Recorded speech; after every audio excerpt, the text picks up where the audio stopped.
My parents abandoned me in coma, but when they saw who stood beside me, they froze. The night I signed a $10 million contract should have been the proudest moment of my life.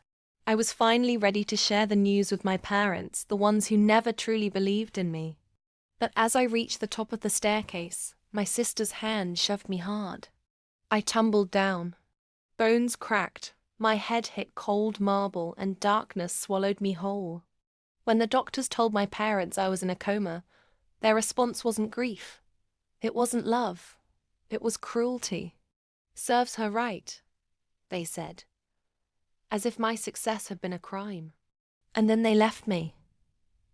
Alone. Forgotten. That life has a way of rewriting tragedies into victories.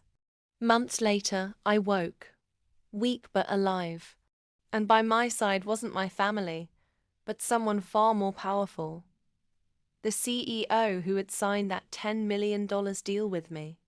Not only had he stayed, but he made sure my bills were covered, my recovery secure, and my empire protected while I healed. When my parents finally decided to visit, maybe out of guilt, maybe out of greed, they walked into my hospital room, smug faces ready to gloat. But then they saw him. The CEO, my business partner, my protector, the man who looked at me not as a burden, but as a force. Their jaws dropped, because in their absence, I hadn't just recovered, I had risen. With his help, my name had already made headlines. I wasn't just their daughter anymore. I was a powerhouse. I turned to them with the softest smile, the kind that cuts sharper than knives. "Do you know what the sweetest part of betrayal is?" I asked. "It shows you exactly who doesn't deserve to stand beside you when you win." And then came the twist. I revealed that my sister, the one who pushed me, was under police investigation. Not by my doing, but because the hospital cameras had caught everything. She hadn't just failed to break me. She had built the evidence that would break her. My parents tried to sputter excuses, but the CEO placed a hand on my shoulder and said, "She doesn't need your excuses anymore. She doesn't need you at all." That day, I cut them off for good.